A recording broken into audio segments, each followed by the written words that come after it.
Class 9-10 থেকেই তো একটু বাপ বাবই উঠতো। সত্যি কথা, মায়ের চোখ শুয়ে করছি একদম। তখন যদি কোনো মেয়েরে ভালো লাগতো, জট করে কেউ বলতে পারতো আই লাভ ইউ। এখন চিঠি পাঠাতে হলি কাদ্দারে পাঠাবো, তার জন্য ওর বান্ধবীকে না অল্প একটু লিখে তুই একটু দিয়ে থুস, ওর বইয়ের মধ্যে ঢুকোই থুস। কি হাসিয়া পড়তেছে? তোমরা তো এখন একবার সামনে ফটো নিয়ে কথা কয়, নড়ে চড়ে একদম। ভালো কাজ করিছে মোবাইলে মোটে।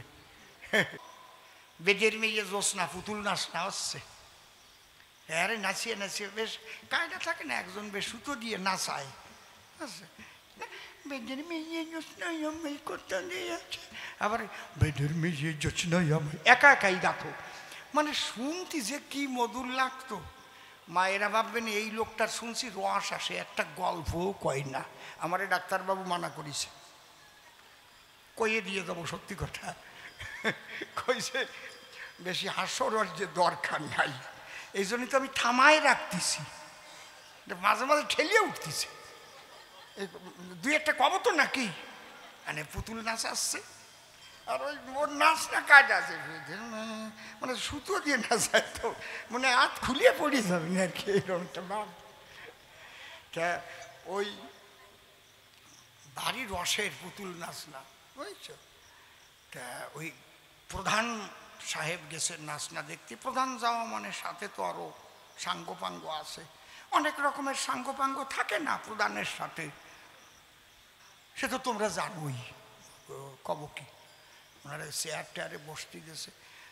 বেদের মেয়ে জ্যোৎস্নার ওই অভিনয় দেখে প্রধান খুব খুশি হয়েছে, বলছে আমি অত্যন্ত খুশি হয়ে বেদের মেয়ে জ্যোৎস্নাকে 500 টাকা পুরস্কার দিচ্ছে। ও নীতি পারে ওই টাকা, ওই সুতো দিয়ে টান দিয়ে আস্তে আস্তে হাত বাড়াই দিচ্ছে, টাকা ধরে আবার আঙুল সুতো দিয়ে আবার পকেটে ভরিয়ে তুলছে। দেখো না এই পুতুল নাচ না। এই প্রধান সাহেব যদি 500 টাকা দেয়, একটা প্রণাম দিয়ে সম্মান জানাতে হয় না? প্রণাম দিতে গেলে তো 2 হাতে সুতো টান দিয়ে তারপরে তো প্রণাম দেব। হাতে সুতো টান দিতে পায়ে সুতো টান পড়ে গেছে, প্রধানের তো নাই যায় লাথি লাগিয়েছে। আরে কপাল রে! প্রধানের সাথে যে কয়জন আইসে কয় ধস আর মারে পুতুল টুতুল ভাঙিয়ে ফেল। বুঝতে পারছো? পুতুল 5 ভেঙে ফেলতেছে, পুতুলের তো মন নাই, ও ভাঙিয়ে ফেলতেছে। এ পুতুল ভাঙলি কাজ হবে না, নাচাইছে কিনা সেইটারে ধর। পিছনের দ্বারে ধরিয়ে যখন বাড়ি আরম্ভ করেছে, কয় বাবু আমার ভুল হয়ে গেছে, সুতো টান দিতে মারবেন না, ওর মন আছে এই জন্য ব্যথা পায়। আমি তোমার কাছে যখন থাকি, এইটা লক্ষ্য করো বেশি যেন ক্যাচর ম্যাচর না হয়। আমি তোমার কাছে যখন থাকি, টোন বেশি আছে বেহালায়, হৃদয় ভরে তোমায় ডাকি, ওরে তখন কত ভালো লাগে আমারে তোমার কাছে যখন থাকি, হৃদয় ভরে তোমায় মনিটরে টোন বেশি, মনিটরে ভালো লাগে আমারে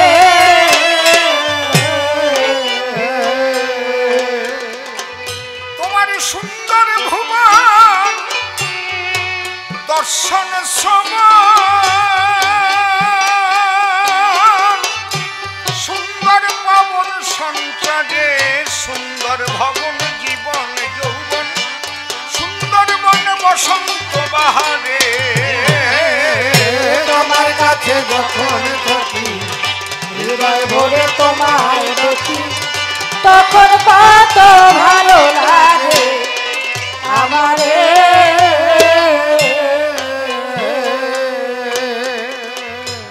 বসে শোনেন ভক্ত প্রাণ, সাধক কবি, প্রেমিক কবি, ভাবুক কবি, শ্রদ্ধেয় প্রয়াত পাগল বিজয় সরকারের এই গান। এই গান মানে তার দর্শন। পাগল বিজয় সরকারকে নিয়ে অনেক ইউনিভার্সিটিতে গবেষণা হয়েছে, অনেকেই পিএইচডি পেয়েছে এপার বাংলা ওপার বাংলায়।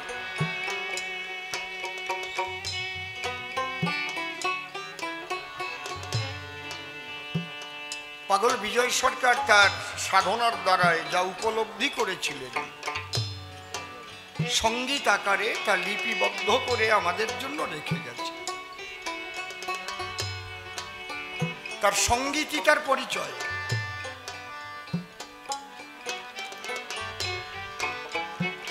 কি সুন্দর কথা বলেছেন, তোমার কাছে যখন থাকি হৃদয়ে ভরে তোমায় ডাকি, তখন কত ভালো লাগে আমার।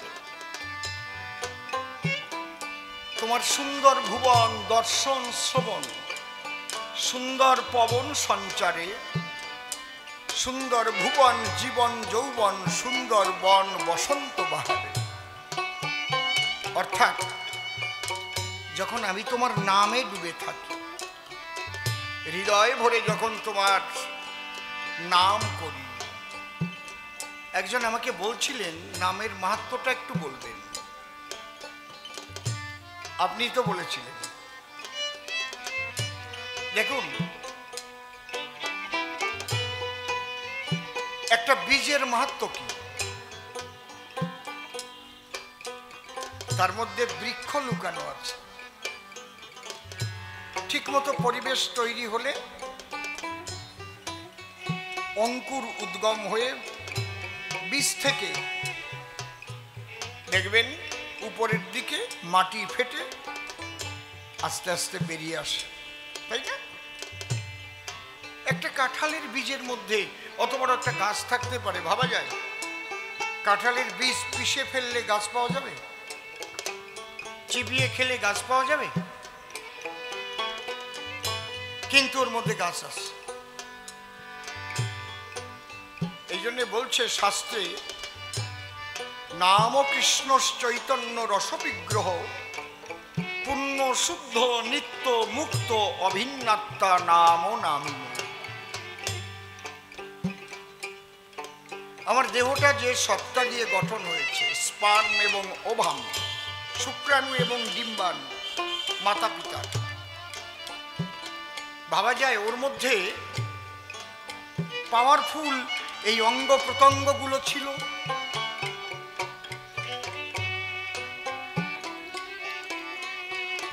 প্রথম ভ্রূণ তৈরি হয়েছিল, তারপর ধীরে ধীরে কোষ বিভাজনের ফলে আস্তে আস্তে আস্তে আস্তে একটু একটু একটু করে মাতৃ গর্ভাধারে পূর্ণ দেহ প্রাপ্ত হয়েছিল। এই দেহের মধ্যে বহিরঙ্গ এবং আমাদের যেটা আমরা দেখতে পারি না, আসুন বসুন, হরিবল হরিবল। ভিতরে যে অর্গানগুলো আছে আমরা কোনোদিন দেখতে পারি? আমাদের পাকস্থলী কেমন, ছবি টবি থাকে, ওইগুলো আমরা দেখি। যারা ডাক্তারবাবুরা ওইগুলো দেখেছেন, ভালো করে একদম প্র্যাকটিক্যাল করেছেন। হার্ট কেমন, লাংস কেমন, বৃহদন্ত ক্ষুদ্রান্ত নাড়িগুলো কোন কোন ভাবে কোন কোন কায়দায় আছে। আমি আমার মধ্যে কি আছে ভিতরে তা আমি জানি না, দেখি নাই, আর আমি অপরের বিচার করে ফেলি।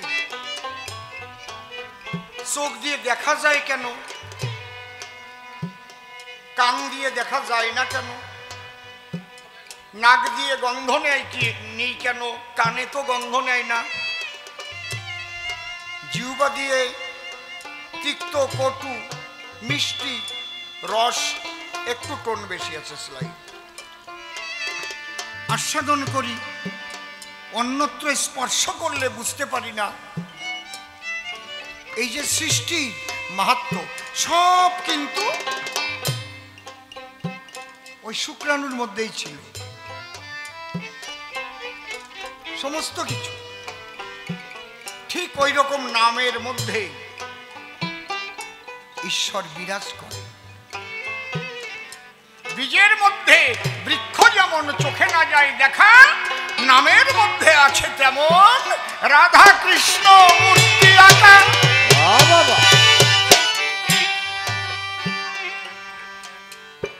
নাম বস্তুকে নির্দেশ করে, নাম ব্যক্তিকে নির্দেশ করে। আমি নামটা ভুল বলেছি দুবার, আপনারা আমাকে বলেছেন না না ও না, কি নাম হবে? বরুণ, তরুণ। দেখেছেন, আমি যদি বরুণ বলি উনি কি আসবেন? কেন আসবেন না? কায়দা আছে। এইটাই হচ্ছে নামের মাহাত্ম্য।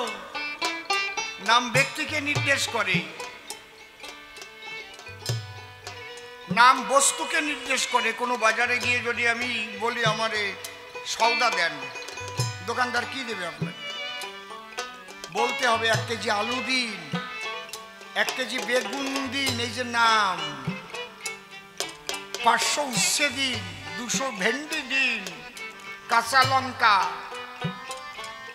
তাহলে নামে ব্যক্তি নির্দেশ করে, বস্তুকেও নির্দেশ করে।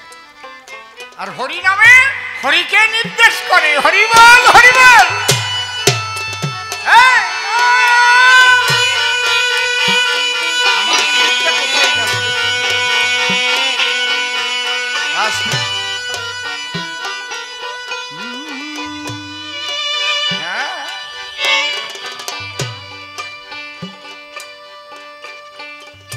আপনি ভগবানকে কোথায় পাবেন? কে ভগবান? তিনি তো প্রকৃতপক্ষে নিরাকার, একটা পাওয়ার, একটা শক্তি, এবং সে শক্তি অদৃশ্য শক্তি। অদৃশ্য শক্তি, নিরাকার, এগুলো শব্দগুলো আমরাও করেছি ব্যবহার। আসলে সে নিরাকার না, সে এত সূক্ষ্ম আমাদের দৃষ্টিতে ধরা যায় না, বিজ্ঞানের কোনো যন্ত্রেও ধরার কোনো উপায় নেই, এত সূক্ষ্ম। যদি বলেন এই চাটাম দিয়ে আর কতদিন খাবেন, তা আমি যদি কই এই যে করোনা ভাইরাস তোমরা দেখিস, বছরখানে কই নাক মুখ ডাকিয়ে চলছিল কেন? ওটা কি নারী না পুরুষ না হিজড়া কেউ বলতে পারে? বলো, এই জায়গার কেউ দেখিস করোনা? যদি স্বামীর হয় করোনা, বউ কয় তাড়াতাড়ি সরো না। করোনা একটা ভালো কাজ করিছে, প্রেমিক প্রেমিকের চুমুও খাওয়া বন্ধ করিছে। হাসার কথা না, আমি বিদেশে গান গাইতে গেলি ওই ধরে অমনি চুমো দিত, এমন আর চুমো দেয় না। এবার দেখলাম আবার আমেরিকায় দেশেরই কে নূতন হয়েছে, কি নাম? আগে একবার হয়েছিল না প্রেসিডেন্ট, হ্যাঁ ট্রাম্প। উনি দেখলাম একদিন টিভিতে উনি চুমো দেশে। তাহলে করোনা সাধারণ কোনো অনুবীক্ষণ যন্ত্র দিয়ে তো দেখা যায় না, শক্তিশালী অনুবীক্ষণ যন্ত্রেও দেখা যায় না। তাহলে কি দিয়ে দেখা যায়? যেটাকে বলে ইলেকট্রনিক্স অনুবীক্ষণ যন্ত্র, যার নাম মাইক্রোস্কোপ। তাহলে এই ইলেকট্রনিক্স অনুবীক্ষণ যন্ত্র যদি পৃথিবীতে তৈরি না হতো, তাহলে এই ভাইরাস বলে যে কিছু আছে আমরা বুঝতে পারতাম? আগে কি ভাইরাল ফিভার ছিল না? ওরে মাঝেদি আমার সালডা 15 দিন জলে বুড়িয়ে বুড়িয়ে ওই নালি বান্ধিয়ে বান্ধিয়ে জল দিছিলাম, বাঁচাতে পারলাম না, পড়িয়ে গেল। মরিছে না এইরকম? কি কি কঠিন কঠিন ভাইরাস। তাহলে ভাইরাস কত সূক্ষ্ম, সূক্ষ্মাতি সূক্ষ্ম সেই ব্রহ্ম শক্তি। এবং যাহা যত সূক্ষ্ম হয় তার শক্তি তত বেশি হয়। এটা যারা হোমিওপ্যাথি নিয়ে পড়াশোনা করেছে তারা বুঝতে পারবে যে সূক্ষ্মের মধ্যে কত শক্তি নিহিত থাকে। তাহলে সেই শক্তিকে বলে সর্বশক্তিমান।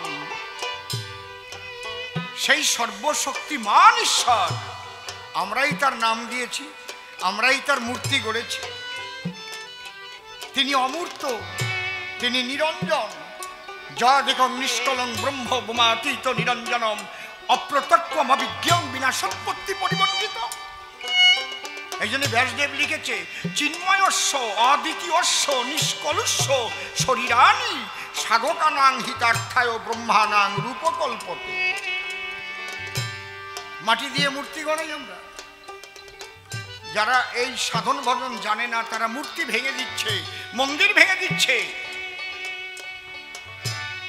মাটির মধ্যে ঈশ্বর নেই, তার সর্বং খল্লিদং ব্রহ্ম সবার মধ্যেই আছে। ইটের মধ্যেও ঈশ্বরের শক্তি আছে, তাই নাহলে দুটো ইট ধাক্কা দিলে আগুন জ্বলে কেন? তাহলে এর মধ্যে শক্তি আছে। মরা কাটে কাটে গসা দিলে আগুন জ্বলে না। এই জায়গায় দাঁড়িয়ে আমাদের ঋষিরা বলছে, যা দেবী সর্বভূতেষু শক্তিরূপেণ সংস্থিতা নমস্তস্যৈ নমস্তস্যৈ নমস্তস্যৈ নমো নমঃ। এর প্রত্যেকটা দর্শন সনাতনী দর্শন, ভাবতে গেলে না পাগল হয়ে যাবেন আপনি। যারা এগুলো নিয়ে ভাবে না, আরে ওসব কিছু নাই, চাই কিছু নাই। সেই শক্তিকে আমরা নাম দিয়েছি, মূর্তি গড়েছি। সনাতন ধর্ম শ্রেষ্ঠ কেন? জ্ঞান যোগ ভক্তি তিন সাধনের বসে ব্রহ্মহত্যা ভগবান ত্রিবিধ প্রকাশ। যারা জ্ঞানী তাদের সাধনায় নিরাকার ব্রহ্ম। নিরাকারবাদীরা সব দিন রূঢ় হয়।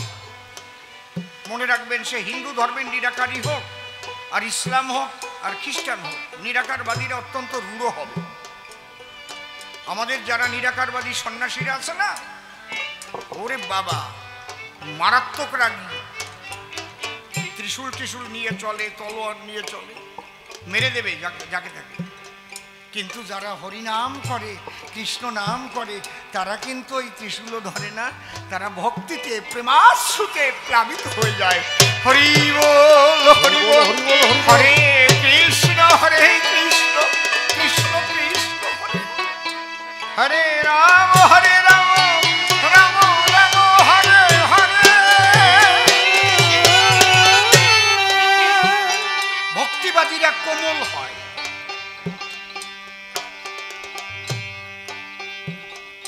আজকে যে আলোচনাগুলো করছি খুব লক্ষ্য করে শুনে রাখেন। এই ভক্তিবাদটার জন্যই সনাতন ধর্ম শ্রেষ্ঠ। পৃথিবীতে আর কোনো ধর্মের মধ্যেই ভক্তিবাদটা নাই। এই জন্য দয়া, মায়া, প্রেম, প্রীতি, ক্ষমা সবচেয়ে এই গুণগুলো এদের মধ্যে বেশি। যারা নিরাকারবাদী ওরা ক্ষমা টমা করবে না, আপনাদের মেরে দেবে, সে যে ধর্মের হোক। কিন্তু ভক্তিবাদীরা আপনাকে ক্ষমা করে দেবে, বাবা আর করো না। কি গোসাই কোলে তুলে নেবে, চোখের জল দিয়ে আপনার মলিনতাকে ধুয়ে দেবে। এটা হচ্ছে ভক্তিবাদ। এই ভক্তিবাদের উপর দাঁড়িয়ে পাগল বিজয় সরকার এই গানটা লিখেছে। একটা কথা ব্যাখ্যা করতে গিয়ে এত কথা বললাম। তোমার কাছে যখন থাকি, হৃদয়ে ভরে তোমায় ডাকি, তখন কত ভালো লাগে আমারে। তোমার কাছে যখন থাকি, হৃদয়ে ভরে তোমায় ডাকি, তখন কত ভালো লাগে আমারে। যখন এই নামের মধ্যে ডুবে থাকে, এই যে মতুয়ারা যখন হরি বল হরি বল হরি বল বলতে বলতে মাতাম। মতুয়া শব্দটা এসছে মাতোয়ারা থেকে। মাতোয়ারা, মাতোয়া, মাতাম, মতুয়া। মতুয়া আলাদা কোনো ধর্মও নয়। মতুয়া এমন একটা দর্শন, যে দর্শন সারা পৃথিবীর মানুষের প্রয়োজন। এই মতুয়া দর্শন গ্রহণ করতে হলে মুসলমানকে তার ইসলাম ধর্ম ত্যাগ করতে হয় না। মতুয়া দর্শনকে গ্রহণ করতে গেলে খ্রিস্টানকে তার খ্রিস্টান ধর্ম ত্যাগ করতে হয় না। মতুয় দর্শনকে জীবনে প্রতিফলিত করতে গেলে কোনো বৈষ্ণবকে তার কৃষ্ণ ভজন ত্যাগ করতে হয় না। এমন একটা দর্শন মেতে যাওয়া, এই যে মেতে যাওয়া, যখন মেতে যায় মতুয়ারা, তারা যদি কিছু না পায় তাহলে মাতবে কেন? আর যেভাবে মাতাম দেয় দেখে তো আমার অনেক সময় করে ভয়, গাড়ের রক পাক ছিঁড়ে না যায়, হাসার কথা না, কিন্তু কিচ্ছু হয় না। আমার নিজের বউ জামাইতে যায়, আমার তো ভয় করে, সে ঠুস হয়ে সানের উপর পড়ে গেছে। আমি বলবো এইবার মাথা ফাটছে, আর বাঁচাতে পারলাম না, একটু ফুলিয়ে ওঠে না, কিচ্ছু হয় না। আর কি সেবা, আমি অবাক হয়ে যাই। এখানে কোনো বিজ্ঞান খাটে না, এমন একটা জগৎ আছে। তাহলে এই যে মেতে যায় যখন, কেন মাতে? তখন নিজেকেও এত ভালো লাগে, জগৎকে ভালো লাগে, সর্বময় একটা আনন্দের তরঙ্গ হয়, তাই মেতে গিয়ে আনন্দ পায় হরিনামে।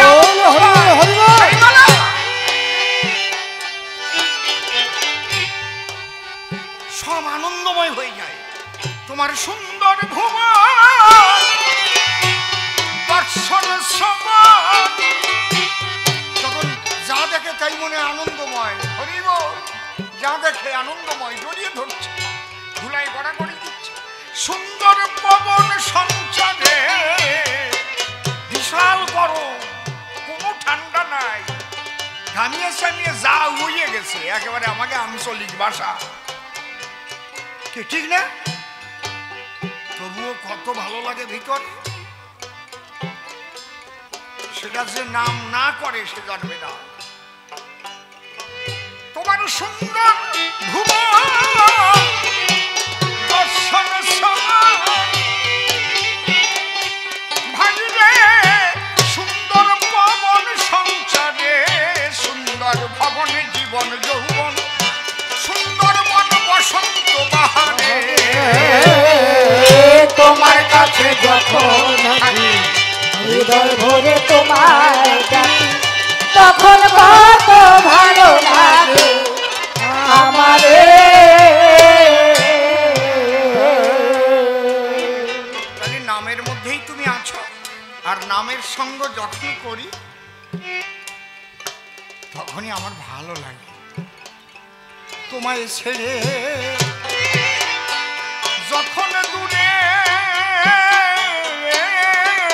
যাই, আমার কাজে আমার সাজে আমি বড় লজ্জা পাই। হায় রে, এই ভাবময় অবস্থা থেকে যখন আমি দূরে সরে যাই, তখন নিজে এমন এমন কাজ করে বসে নিজের কাজে নিজেই লজ্জিত হই। আমি তোমায় ছেড়ে যখন দূরে যাই, আমার কাজে আমার সাজে আমি বড় লজ্জা পাই। তখন কেমন করে এ মুখ দেখাই, দেবতা তোমার ধারে আমার, আমি আড়াল করে দাঁড়াইয়ে রই মোহের আধারে। তোমার কাছে যখন থাকি, হৃদয় ভরে তোমার ডাকি, তখন কত ভালো লাগে আমারে।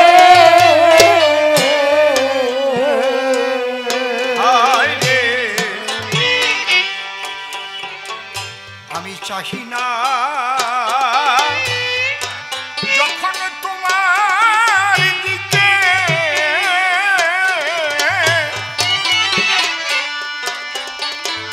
এই বিশ্ব জগৎ বিমুখ, তখন আমার মুখ দেখে, তখন শুধাই না কেউ আমায় ডেকে, বঞ্চিত হই সকল দ্বারে, খালি হাতে ফেরে না কেউ দীনবন্ধু তোমার দুয়ারে। তোমার কাছে যখন থাকি, হৃদয়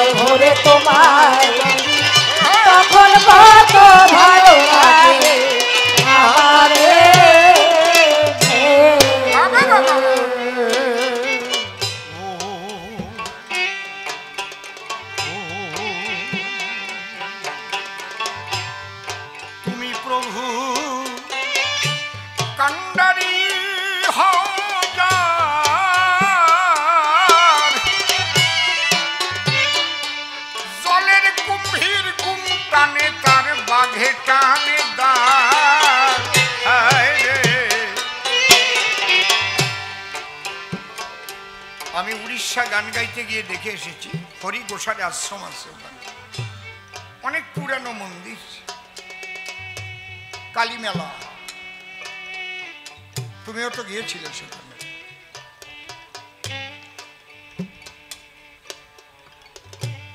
উনি কিন্তু ওখানে বাঘের পিঠে করে চলাফেরা করতেন, ওখানে বন্য জন্তু, আর সে বাঘ ওনাকে নিয়ে ভিলেজে ভিলেজে যেতেন।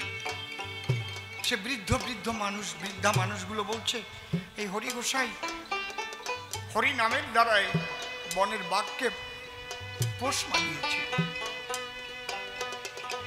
সেই মানুষটি কেমন ছিল? এরও থিওরি আছে, বাঘের মধ্যে যে আত্মা,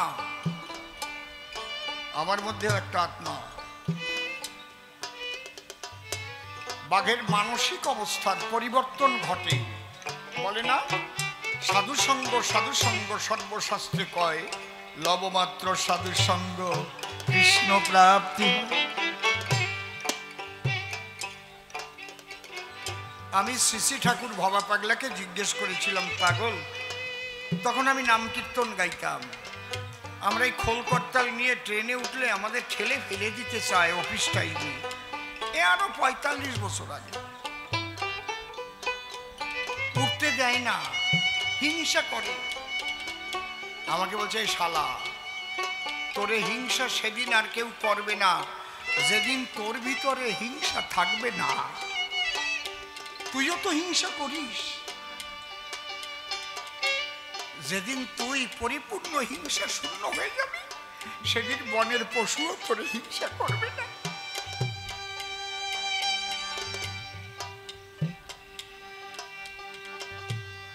বাবা গোপাল সাধুর চরণে বাঘ পড়ে কান্না করত। 1750 বিঘা এক দাগে জমি লক্ষ্মীখালি গোপাল সাধু।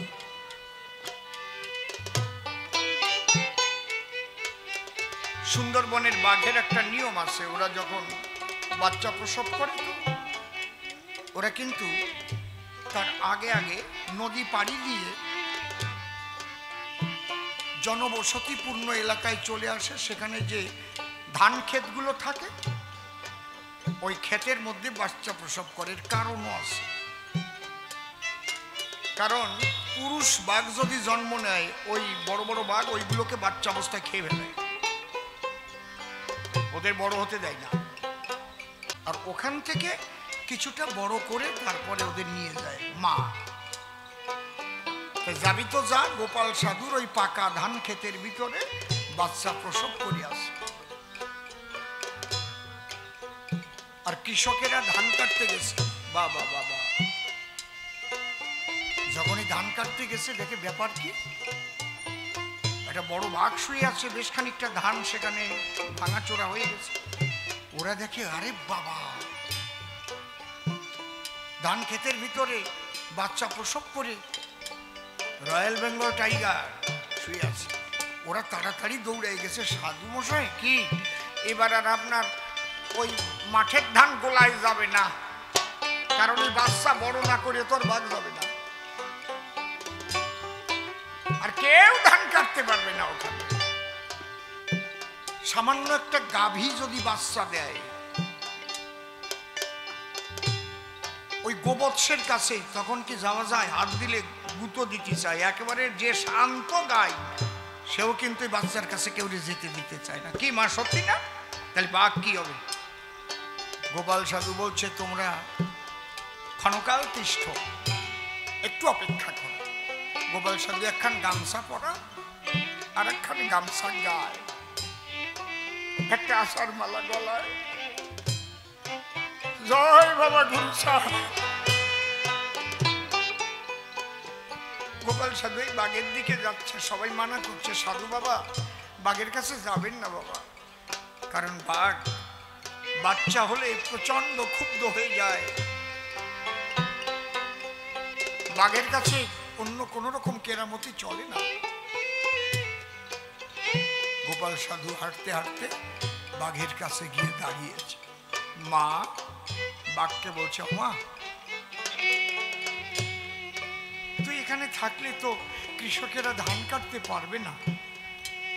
আর এই পাকা ধান যদি না উঠাই তাহলে বারুনির 15 দিন পরে যে বাবা গুরুচাঁদের নির্দেশে লক্ষ্মীখালি বারুনি হয়, সেই বারুনি যে ভক্তরা আসে তারা কি প্রসাদ পাবে না।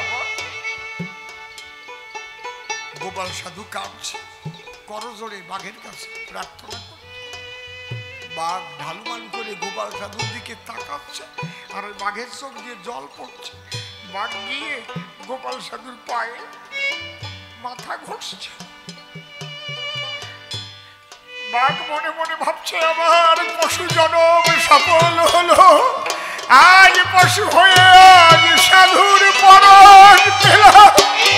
হরি হরি বল। এদিকে চারিদিকে লোকজন দাঁড়িয়ে আছে, উলুধ্বনি শঙ্খধ্বনি হচ্ছে। ওরে দেখে যা, তোরা দেখে যা, হরি নামের কি গো।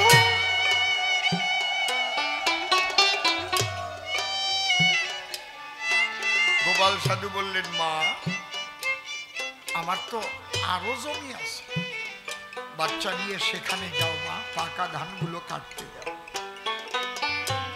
ওই বাচ্চার সঙ্গে নিয়ে পাকা ধান ক্ষেত ছেড়ে দিয়ে সেই জমিতে গিয়ে বাঘ শুয়ে পড়ে। এগুলো মিথ্যে কথা, তুমি পারবা? তাই ভবা পাগলা বলেছিলেন, শালা রে তোর ভিতরে হিংসা আছে বলেই তো তোর হিংসা করে। যেদিন তুই হিংসা শূন্য হয়ে প্রেমের মানুষ হয়ে যাবে, সেদিন বনের পশু তোর হিংসা করবে না। শ্রী চৈতন্য মহাপ্রভু তিনি যখন বৃন্দাবন যাচ্ছিলেন এই ঝাড়খণ্ডের জঙ্গল দিয়ে, এখনো হাওড়া থেকে ট্রেনে উঠলে ওইসব জঙ্গল বাঁধে,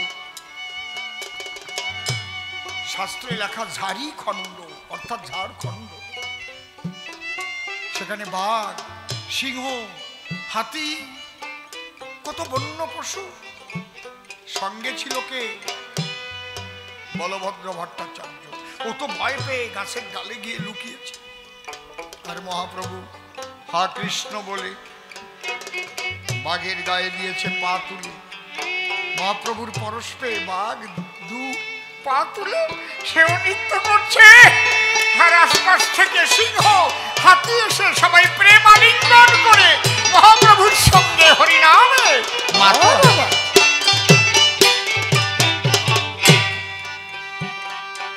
প্রেম এই একটা জগৎ আছে আলাদা, যারা এই জগতের মানুষ তারা জানে। এই জন্য আমার গুরুদেব শ্রদ্ধেয় প্রয়াত রসিকবাবু বলতেন, এই অন্তরে করি বিবেচনা, যতদূর হাতে নাগাও না পাও ততদিন চুর করতে যাইয়ে না। তোমার যে পর্যন্ত জ্ঞান সেই পর্যন্ত তুমি সমাধান জানতে পারো। ভেবো না যে আমি জগতের সবকিছু জেনে গেছি। একটা পৃথিবী মহাশূন্যে সূর্যের চারিদিকে ঘুরছে, এটা তো সূর্যের একটা সংসারের একটা গ্রহ পৃথিবী। চাঁদ একটা উপগ্রহ, ছোট, মহাশূন্য থেকে পড়ে যাচ্ছে না কেন? কিসের আকর্ষণ?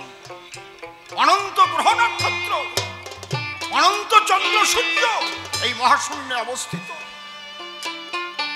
একটা রকেটকে ছেড়ে দিন, রকেট যদি আলোকের গতিতে চলতে থাকে সেকেন্ডে 1,86,000 মাইল বেগে, সামনে যদি কোনো গ্রহ নক্ষত্র না বাঁধে অনন্তকাল চলতে থাকবে এই মহাশূন্যের শেষ নাই। তুমি কোথায় আছো? কতটুক তুমি সব বুঝে গেছো?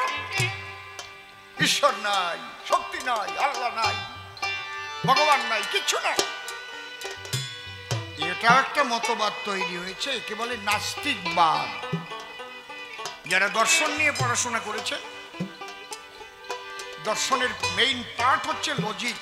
লজিকের দুটো দিক, আস্তিক আর নাস্তিক।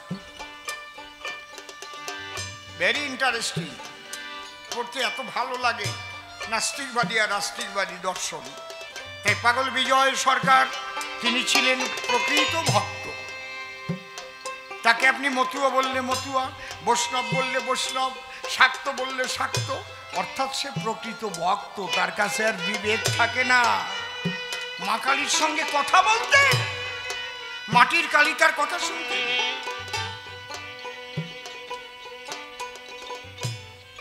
শ্রদ্ধেয় অমূল্য রতন সরকার মহাশয়কে ভুল ট্রিটমেন্ট করা হয়েছিল, টিবি হয়েছে বলে একখানা পাট কাটি হয়ে গেছে।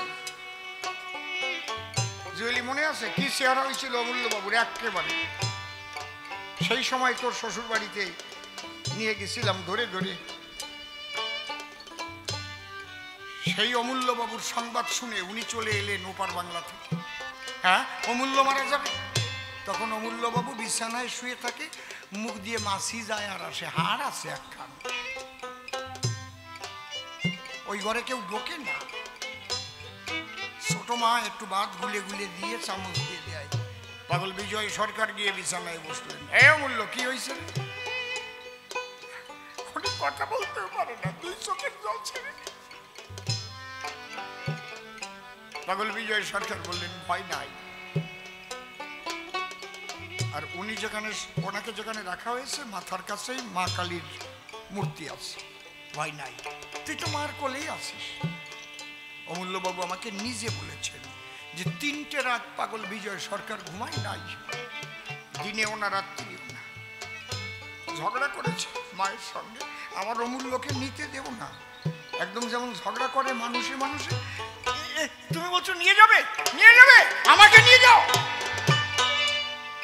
অমূল্যকে নিতে দেব না।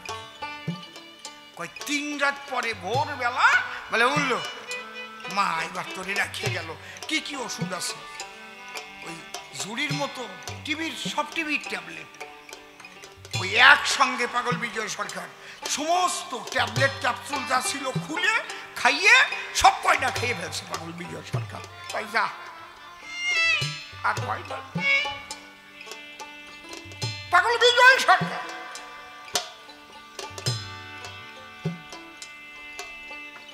এরা কারা? সেই পাগল বিজয় কি লিখেছে? তুমি প্রভু ওরে কান্নারি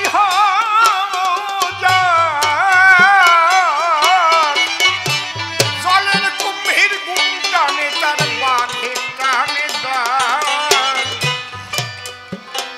তার যেমন ফাল্গুন যেমন আষাঢ়, ও তার যেমন ফাগুন ওরে তেমন আষাঢ়, হয় কি ভব মাথা রে নামে বাদাম টেনে দিয়ে চলে যায় আনন্দে বাজারে। জয় জয় শান্তি হরি কিমান হরি হরি ভরে তোমার দেখি তখন কত ভালো লাগে আমারে।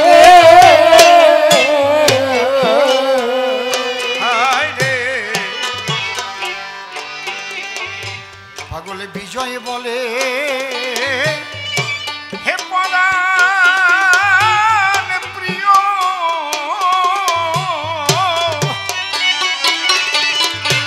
আমি ভুল পথে যদি যাই আমায় ফিরাইয়ে নিও। হায় রে পাগলে বিজয় বলে, হে পরাণ প্রিয়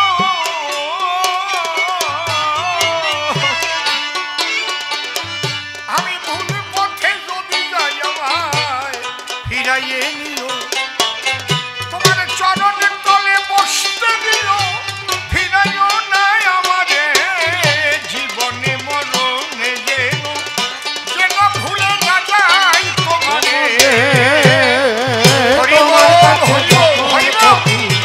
হৃদয় ভরে তোমার দেখি তখন কত ভালো লাগে আমারে।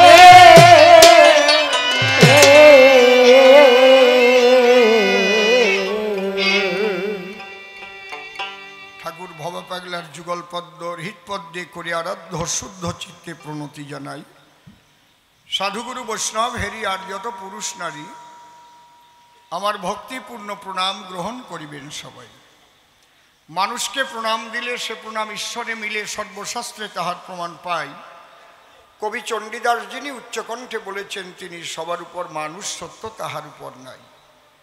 স্বামী বিবেকানন্দ একই কথাই দিয়েছেন আনন্দ, উচ্চকণ্ঠে ঘোষণা করেছেন বিশ্ব চরাচর, বহুরূপের সম্মুখে তোমার ছাড়ি কোথা খুঁজিছ ঈশ্বর, জীবে প্রেম করে যেইজন সেইজন সেবি সে ঈশ্বর। ঠাকুর ভবা পাগলা আসি বাজাইলেন মিলনবাসী, বললেন সবার পাশাপাশি, আমি মানুষ ভালোবাসি, আমি মানুষ ভালোবাসি, কোনো তীর্থের নাই প্রয়োজন গয়া গঙ্গা কাশী, আমি মানুষ ভালোবাসি। সেই মানুষের চরণ লক্ষ্য করে প্রণাম করি বারে বারে, মানুষে যদি কৃপা করে কৃপা করবেন কৃষ্ণ কাল ও শশী। বন্দনার ভাব করে শেষ বক্তব্য করিব পেশ, সবিশেষ সবার মধ্যে জানাই নিবেদন। অদ্যকার্যে কবিগান, এটা আমার দ্বিতীয় বৎসরের এই বাড়ির অনুষ্ঠান। পিতৃবিয়োগে আর একবার আমি দিয়েছিলাম দর্শন, এবার যোগ দিয়েছি কবিগানে নির্মল অসীম দুইজনে। সে স্বনাম করিয়া বর্জন, নাম ধরেছে প্রেমানন্দ, দেখাইছে তার কাব্যের ছন্দ। ভক্তবৃন্দ পেয়েছেন আনন্দ শুনে তার কথোপকথন।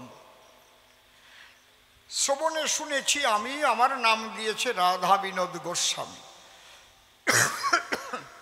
প্রকৃত বৈষ্ণব ছিলেন যেই জন, কিন্তু মনের কথা খুলে কই, আমি তো আর ওই মাপের বৈষ্ণব নই, আমি নই সাধু মহাজন। আমি দেশ দেশান্তর ঘুরি ফিরি একটু কবি গানের পাল্লা খুঁড়ি, এ তো আপনারা নরনারী জানেন সর্বজন। এখন কবিগান গাইতে গেলে যে ভূমিকায় যখন ফেলে, সেই ভূমিকায় না নিলে কাব্যের অপমান হয় তখন। তাই যে ভূমিকা করেছে গান দাঁড়াইয়ে সভ্য সবস্থান, সেই ভূমিকা আমি করিব গ্রহণ। ভূমিকায় যাওয়ার আগে যে কথা মোর মনে জাগে, আমি ভাবাবেগে বন্দনা করি সেই বৈষ্ণব চূড়ামণির যুগল চরণ। হে রাধা বিনোদ গোস্বামী, জীবনে তোমায় দেখিনি আমি, শুনেছি বৈষ্ণব সমাজে ছিলে অনেক দামি।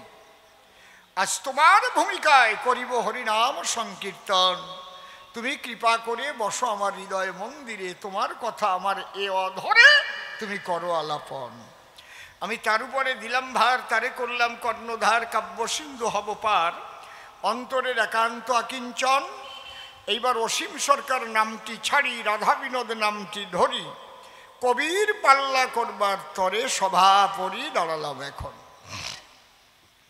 আমি দাঁড়িয়ে বলি সবার ঠাই, আমি কিন্তু এখন আর অসীম সরকার নাই, তাহলে আমার নাম কি?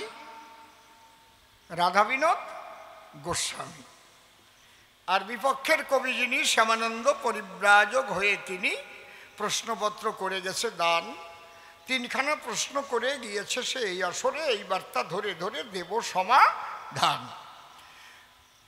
প্রথম প্রশ্ন আমাকে দেয়, বলো তো সাধু মহাশয়, বিজ্ঞানের কলা কৌশলের দ্বারায় সারা পৃথিবীর সমস্ত মানবের হয় কল্যাণ, ধরো আমার কথা ধরো, তোমরা ধর্ম ধর্ম করো, তাহলে সাধুদের দ্বারাই কি কল্যাণ হয়েছে তার দেও সমাধান। এইবার বিজ্ঞানের কল্যাণের কথা অনেক দিয়েছে বক্তৃতা, আগে অল্প হতো ধান, তারপরে বিজ্ঞানের দ্বারায় ফলন বেশি হয়, বলে গেছে না, অনেক কিছু বলেছে সবস্থান। আবার মোবাইল ফোনের কথা দিয়ে গেছে বক্তৃতা, মোবাইলে যা হচ্ছে রে মশাই, সেদিন ফেসবুকে দেখলাম হাবড়ার থেকে 1 বছরের মধ্যে বলে 543 জন বউ চলে গেছে। না, এ জায়গার ঘটনা না, ওই মোবাইলের দ্বারাই কি কি করে কি হয় ভগবান জানে। আর সে বড় বড় লোকের বউ বলে চলে গেছে। মোবাইলে ভালো কাজ করেছে, প্রণাম জানাই, মোবাইল তোমার রাঙা পায়। মোবাইলে চরিত্রহীনতা যে কি হারে বাড়ায়, বুঝলে?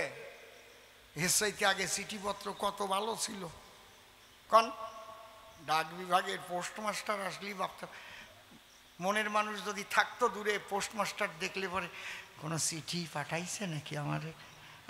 আর সেই কলেজ লাইফের কথা জিজ্ঞেস করেন, ক্লাস 9-10 থেকেই তো একটু বাপ বাবই উঠতো। সত্যি কথা, মায়ের চোখ শুয়ে করছি একদম। তখন যদি কোনো মেয়েরে ভালো লাগতো, জট করে কেউ বলতে পারতো আই লাভ ইউ।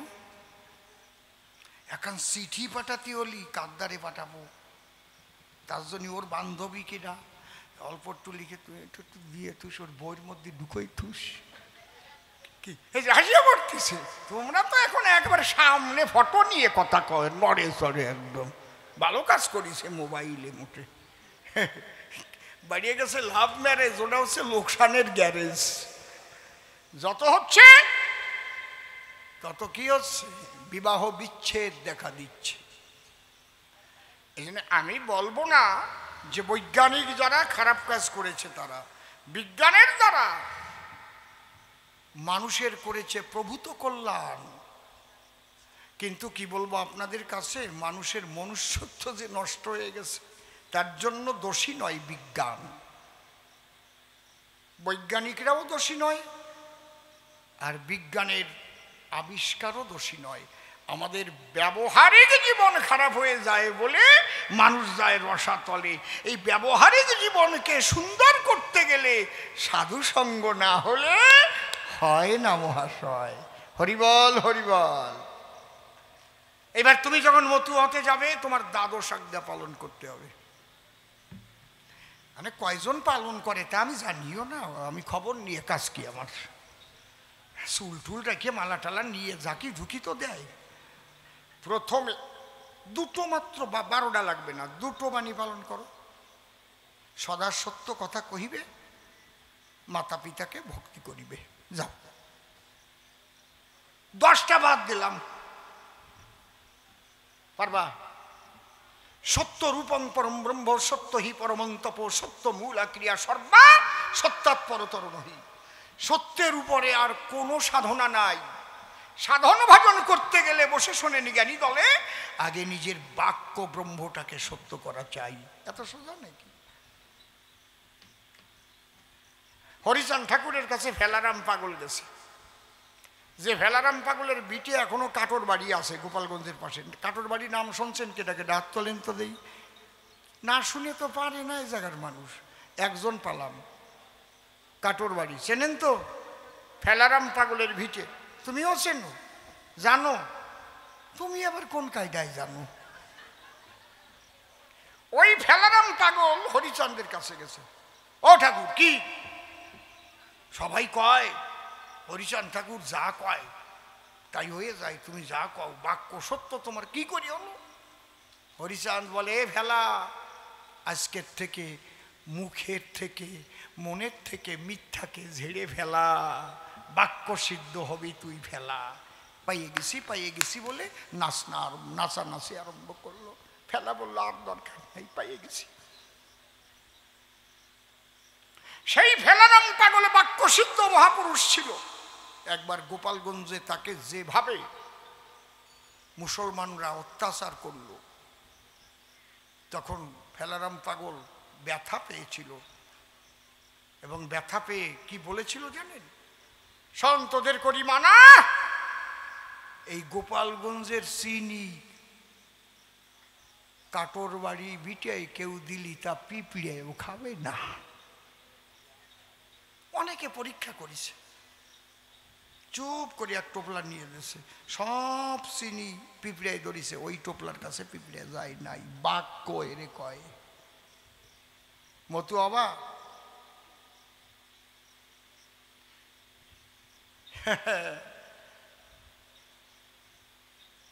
সাধুর বাজারে যদি কেউ যায় তাহলে তার জীবনটা সুন্দরভাবে তৈরি হয়। সাধুরা কি ম্যান মেকিং ইনস্টিটিউশন, মানুষ গড়ার কেন্দ্র হচ্ছে সাধুরা। মানে সাধু সাজিয়ে যদি আকাশ করে বেড়ায় দয় ধরবেন, আমি কিন্তু তাকে কথা করছি না। দীক্ষা টিক্ষা দিল, শিষ্যর বউ নিয়ে ফুটুস করে চলে গেল। আমি ওই ধরনের সাধুকে কথা কিন্তু আমি করছি না, দয় ধর্মের কান ধরছি। যদি তোমরা আবার কুই করো আটিয়ে যাবো, আমার জানা আছে। আমাকে বাড়ির দ্বারে ওই এক গোসাই শিষ্যের বউ নিয়ে চলে গেছে। হ্যাঁ, ওটা তো সাধু না। সাধুর পোশাক পরে কিছু অলস মানুষ আছে সমাজে ঘুরে ফেরে, মানুষ না বুঝে তাদের ভক্তি করে, তারপরে ঢুকে ঘরে যা করার তাই করে। এইবার বলতে পারেন তাই সাধু চিনব কেমন করে? নারীতে অনাসক্তি থাকবে, অনাসক্ত। তার মানে বিয়ে করলে সাধু হবে না? সাধু হবে, কিন্তু অনাসক্ত থাকবে, বিষয়ে অনাসক্ত থাকবে। আমি যেমন বিষয় আসক্ত, আমাকে নিয়ে বলছি, মনে করেন বিষয় আসক্ত কারে কয়? সমস্ত কিছুর মধ্যে দিয়ে যে কোনো প্রকারের টাকা দরকার, তাতে ঘুষ খাইয়ে পারি, মানুষ পাইয়ে পারি, যেভাবে পারি চাকরি চুরি করে পারি, টাকা দরকার, বিষয় আসক্ত। অনেক সাধু আছে ভাই, সাধুর পোশাক পরে তারা ঘুরে ফেরে, 10 টাকা দিয়ে যদি প্রণাম করে তাকায়ও না। আর যেই 500 টাকা দিয়ে কেউ প্রণাম দেয়, জড়ায় ধরিয়ে চাপ দিয়ে কয় তোর মতো শিষ্য আর নাই রে, জানবেন ওটা সাধু না। বুঝেছেন কি বলছি? সুখে দুঃখে সমজ্ঞান থাকবে, বিষয়ে অনাসক্ত থাকবে, নারীতে অনাসক্ত থাকবে, পিতৃধন রক্ষায় পরিপক্কতা লাভ করবে, বাক্য সত্য রেখে চলবে। এই জন্যে কারো সঙ্গে কিছুদিন চলাফেরা না করে জট করে গুরু করবেন না কাউকে, একদম দেখে শুনে পরীক্ষা করে তারপরে। আর দেখতে টেকতে আপেলের মতো ভালো চেহারা দেখা যায়, হ্যাঁ বাড়ি খাইটা আছে, হ্যাঁ গুরুদেব বানাই ফেললাম না। তাহলে আমরা যে কথা বলে দাঁড়িয়ে সবাতলি প্রকৃত সাধুর কথা বলি ভাই। এখন যদি কেউ সাধু সেজে কুকর্ম করে সেই দোষ দেবেন না আমারে, আমি সবাইকে সবার কাছে ক্ষমা চাই। কারণ ওই রকম যারা করেছে তাদের যাবজ্জীবন কারাদণ্ড হয়েছে। রাম রহিম বাবা, আবা যাবা, আশারাম করেছে বদনাম। বুঝেছেন কি বলছি? তাহলে প্রকৃত সাধু সঙ্গ যদি মানুষ পায়, সাধুর বাক্য নিয়ে যদি চলতে পারে সর্বদাই, তাহলে মানুষের প্রকৃত মনুষ্যত্ব জাগ্রত হয়। এ কথা অতি সত্য। মানুষের একটাই ধর্ম, তার নাম মনুষ্যত্ব। যার মধ্যেই মনুষ্যত্ব নাই, সে যদিও মানব আকারে মানব সমাজে ঘুরে ফেরে, সে কিন্তু প্রকৃত মানুষ নয় রে ভাই। মনুষ্যত্ব বলে কারে? মানবোচিত কিছু গুণের সমাহারে যখন একত্রিত হয়, তার কর্মের মধ্যে প্রকাশ পাওয়া যায়। এই জন্য বলছে, ধর্ম যদি না ফুটলো তোর সংসারের প্রতি কর্মে, বাতিল করে রাখলি তারে কি হবে সেই ধর্মে? ধর্ম যদি না ফুটলো তোর সংসারের প্রতি কর্মে, প্রতি কর্মে তোমার ধর্ম ফুটবে। তার মানে ওই সন্ধ্যের সময় একটু ঘন্টা বাজালে, কাশি বাজালে, একটু সকালবেলা দিন ভরে আকাশ করি বেড়ালি হবে না। কিন্তু ধর্ম যদি না ফুটলো তোর সংসারের প্রতি কর্মে, যদি বলেন প্রতি কর্মে ধর্ম কি করে করা যায়? এই তো কায়দা, এই জায়গা। সমস্ত সংসারের কাজ করবে। যে চাকরি করছে চাকরি করবে, যে ডাক্তারি করছে ডাক্তারি করবে, যে রাজনীতি করছে রাজনীতি করবে, যে হাল চাষ করছে হাল চাষ করবে, যে দিন মজুর খাচ্ছে দিন মজুর খাটবে, যে যেমন সে কাজ করবে, তার মধ্যে দিয়েই ধর্ম হবে। মা যখন চাল নিয়ে ধুতি যাবে, ওই চাল দিয়ে দেখেই চোখের জল পড়বে, হে প্রভু, হে ঈশ্বর, তোমাকে তো দেখি নাই, আমায় সৃষ্টি করার আগে আমার জীবন ভরে যাহা লাগে তুমি সব করেছো ভাগে ভাগে, তুমিই তৈরি। কি বলবো মালিক সাই, আমি একটা ধান কেন, একটা সরিষার দানা নিয়েও তো জগতে আসি নাই। আমি জন্মের আগে এগুলো ভাগে ভাগে আমার খাদ্য তুমি করেছো সৃজন। এই যে স্মরণ, মনন, নিদিধ্যাসন একটু মন দিয়ে করেন শ্রবণ। এই যে সাধনা আরম্ভ হয়ে গেল, কিন্তু ভাত রান্নাও চলবে। যে জল দিয়ে চাল দিয়ে ধোবে, হে প্রভু, এই জলও তো আমি সৃষ্টি করি নাই, তাহলে ধানও তোমার সৃষ্টি। যে জল দিয়ে ধরছি তাও তুমি সৃষ্টি করেছো, যে আগুন দিয়ে জাল দিচ্ছি সে আগুনও তোমার সৃষ্টি। আকাশাজ্জায়তে বায়ু, বায়ুর উৎপদ্যতে রবৌ, রবৌ উৎপদ্যতে ত্বাম, ত্বাম উৎপদ্যতে মহি, সব তোমার সৃষ্টি। আমার মধ্যে আত্মা পরমাত্মা রূপে তুমি আসো বলে আমি হাঁটি চলি ধরণী তলে। তাহলে তুমি চলে গেলে এই দেহে আর কর্মক্ষমতা থাকবে না, মরা বলে হরি বলে সবাই বিদায় দেবে আপনজনা। তাহলে আমার মধ্যেও তুমি, যাদের জন্য রন্ধন ক্রিয়া করছি আমি, তাদের মধ্যেও তুমি আমার মধ্যে থেকে তুমি এমনভাবে প্রসাদ তৈরি করে দাও যেন সকলের মনমতো হয়। সকলের মনমতো হলে তাহলে তোমারও ভালোবাসা পাবো প্রভু দয়াময়। সাধন বজ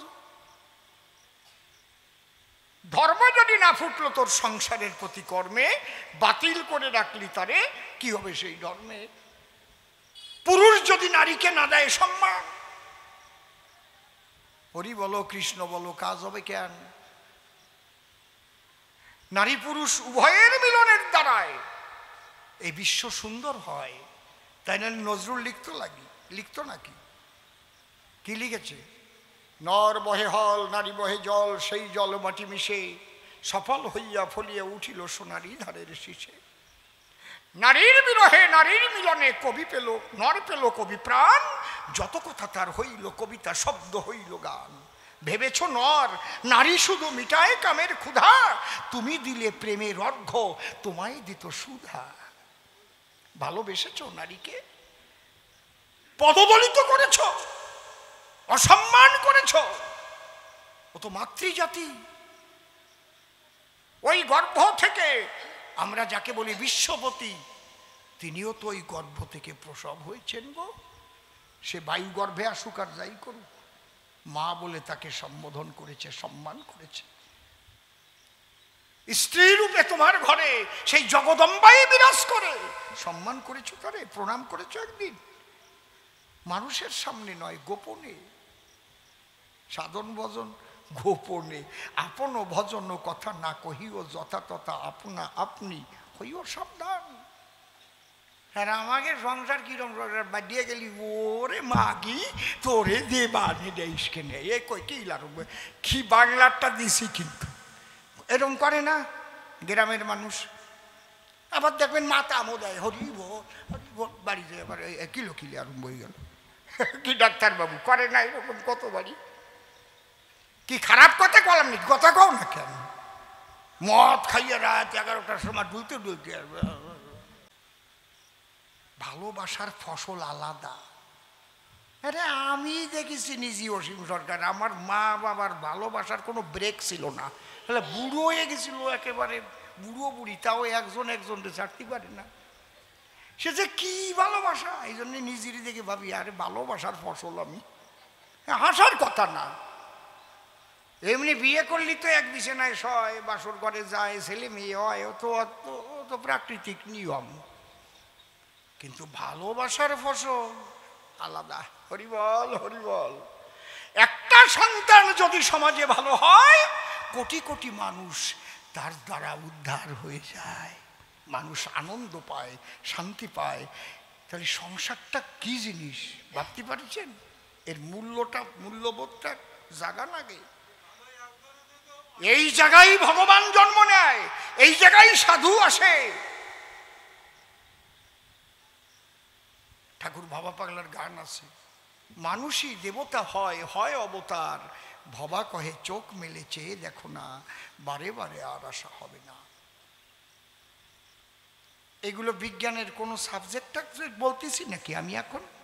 কিন্তু এটাও অধ্যাত্ম বিজ্ঞান। বিজ্ঞান দুই প্রকার, কাণ্ড বড় চমৎকার। একটা আধুনিক বিজ্ঞান আর একটা অধ্যাত্ম বিজ্ঞান। আমাদের দেহের মধ্যে এমন কিছু অর্গান আছে রে ভাই, বিজ্ঞানের কোনো যন্ত্র দিয়ে তা দেখার কায়দা নাই, পারবেই না দেখতে কোনোদিনও, কিন্তু তা আছে। যদি কোন এমন কি একটু কন তো আমাদের কাছে, কাম, ক্রোধ, লোভ, মোহ, মদ, মাৎসর্য, এর একটাও বিজ্ঞানের কোনো দিয়ে দেখা যাবে? আমি যদি বলি ডাক্তারবাবু কথা লবেন, আমার তো কাম বেশি বাড়িয়ে গেছে, আমি বলি আপনার কাছে অপারেশন করে কেজি 2 কাম বের করে দেবেন, কি? আমার যা রাগ বাড়িছে এই মাসখানেক, কেজি খানেক রাগ একটু অপারেশন করে কমাই দেন। আপনি বলবেন যে কাম, ক্রোধ, লোভ, মোহ, মদ, মাৎসর্য দেহের মধ্যে নাই? আছে, কিন্তু দেখা যায় না। এই যে দেখা যায় না যেটা, ওইটা আধ্যাত্মিক। আর তার উন্নয়ন ঘটানোই হচ্ছে সাধু সঙ্গের দ্বারাই হয়। হরিবল হরিবল, কোন বিজ্ঞানের যন্ত্রের দ্বারাই নয়, বুঝলে? ওই কামকে কন্ট্রোল করার পদ্ধতি সাধুরা জানে, ক্রোধকে সম্বরণ করার পদ্ধতি সাধুরা জানে, লোভ সম্বরণ করার পদ্ধতি সাধুরা জানে। এটা হয় সাধন ভজনে, এমনি এমনি নাকি? তুমি কি করবা ওই জায়গা বিজ্ঞানে? কিচ্ছু করতে পারবো না। কি করতে পারবো? একটা ট্যাবলেট খাওয়াই এইরকম ভাবে খালি ঘুমাবে, এই করতে পারবো। তারপরে হাই বিটির মতো মোটামুটি থাকবে, এই করতে পারো। একটা রক কোনো জায়গার থেকে কাটিয়ে দিলে এই করতে পারো। কাম যখন বৃদ্ধি হয়, কামের দ্বারাই বদনাম ঘটায়। এই কামের যদি ঊর্ধ্বগতি করা যায়, কামের নিম্নগতি যাকে বলে ধারা, ধারাতে যায় মানুষ যায় মারা। আর তাকে যখন ঊর্ধ্বগতিতে সাধনার দ্বারা নেওয়া যায়, ধারা উল্টে গেলে তখন তারে রাধা প্রেম বলে, সেই প্রেম সলিলে হাবুডু গায়। এই জায়গা দাঁড়াই আমার অশ্বিনী গোড়াই লিখেছে, অহুইতুকি প্রেম ভক্তি কই ঘটলো অবলার ভাব, মুক্তির আসে আসো বসে হলো না সেই ভক্তি লাভ। আমার তারক চাঁদ লিখেছে, তারক কয় পাগল যারা গোপী তারা ধৈর্য তোরা ওই পাগলে আছে না?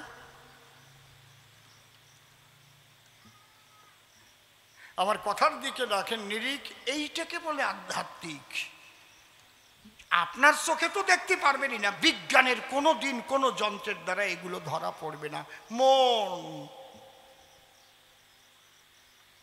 কোন বিজ্ঞানে করে পাবে অন্বেষণ? মন আছে বলে আমার মননশীলতা আছে, যার দ্বারাই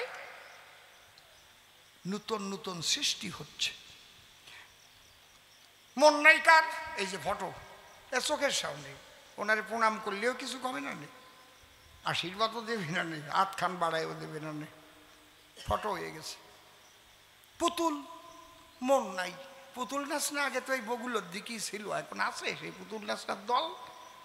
বেদের মেয়ে জোৎস্না পুতুল নাচ না হচ্ছে, আরে নাচিয়ে নাচিয়ে বেশ কায়দা থাকে না, একজন বেশ সুতো দিয়ে নাচায়, কি সুন্দর যে নাচা। তো সেই সব মাস্টাররাও মরিয়ে গেছে মনে হয় না?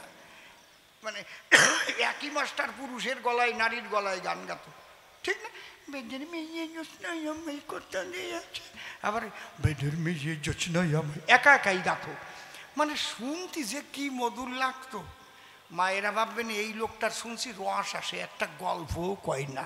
আমারে ডাক্তারবাবু মানা করেছে, কইয়ে দিয়ে যাবো সত্যি কথা, কইছে বেশি হাস্যরস যে দরকার নাই, এই জন্যই তো আমি থামায় রাখতেছি, মাঝে মাঝে ঠেলিয়ে উঠতেছে। দুই একটা কব তো নাকি, মানে পুতুল নাচ আসছে, আর ওই ওর নাচ না কাজ আছে, মানে সুতো দিয়ে নাচায় তো মানে হাত খুলিয়ে পড়ে যাবে না আর কি, এরকমটা ভাব। তা ওই ভারী রসের পুতুল নাচ না, বুঝছো? তা ওই প্রধান সাহেব গেছে নাচ না দেখতে। প্রধান যাওয়া মানে সাথে তো আরও সাঙ্গপাঙ্গ আছে, অনেক রকমের সাঙ্গপাঙ্গ থাকে না প্রধানের সাথে, সে তো তোমরা জানোই। কব কি, ওনারা চেয়ার টেয়ারে বসতে গেছে।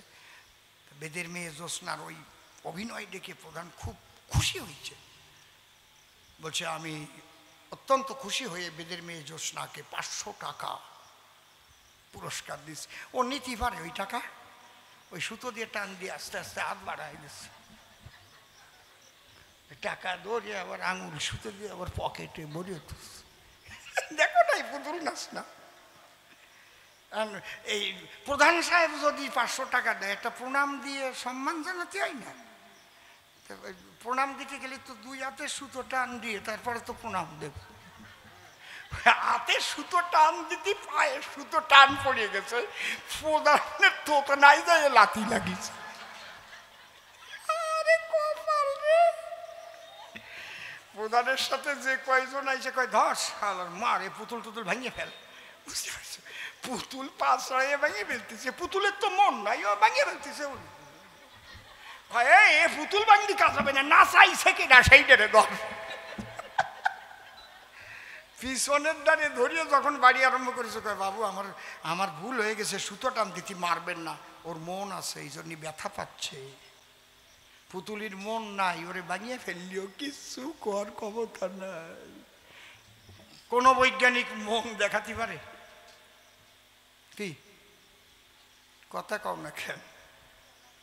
কোন বৈজ্ঞানিক আছে পৃথিবীতে মন দেখাতে পারবে? কিন্তু মন আছে, তাই মননশীলতা আছে। শ্যামানন্দ, অপূর্ব তোমার ভাবের ছন্দ, কিন্তু তোমার কপাল মন্দ। সারা পৃথিবী ঘুরে আসিস, কোনো জায়গা ঘোরার দরকার ছিল না। সনাতন দর্শনের মধ্যে সব আছে। কি বলবো তোমার কাছে? এই মন সাধনা কাহাকে বলে? মনে করেন পরীক্ষায় আইছে, কি কবেন কোন সাধনার সংজ্ঞা কি? সাধনা কাহাকে বলে? সংজ্ঞা দিয়ে বলতে হবে, কিন্তু যেমন আমরা সংজ্ঞা পড়েছি না, বাংলা ব্যাকরণ কাহাকে বলে? যে পুস্তক পাঠ করিলে বাংলা ভাষা শুদ্ধভাবে লিখিতে পড়িতে ও বলিতে পারা যায় তাহাকে বাংলা ব্যাকরণ বলা হয়। মুখস্থ করতাম না, যে পুস্তক পাঠ করিলে বাংলা ভাষা মনে আছে সেই ছোট সময়ের ব্যাপার। আরে কপাল! আর পরীক্ষার আগে তো মোটে জম্বের পড়া পড়তে পারত। এরকম সংজ্ঞা দিয়ে বলতে হবে সাধনা কাহাকে বলে। আমি বলে দিচ্ছি, যে পদ্ধতির দ্বারায় বহির্মুখী মনকে ইষ্টমুখী করা হয় তাহার নাম সাধনা। পদ্ধতি বিভিন্ন রকমের আছে। কেউ রেচক পূরক কুম্ভ করছে, কেউ নামাজ করছে, কেউ হরিনাম করছে, মাতাম দিচ্ছে, কেউ নামের মালা জপছে। প্রত্যেকের উদ্দেশ্য কি? মনকে ঈশ্বরমুখী করা।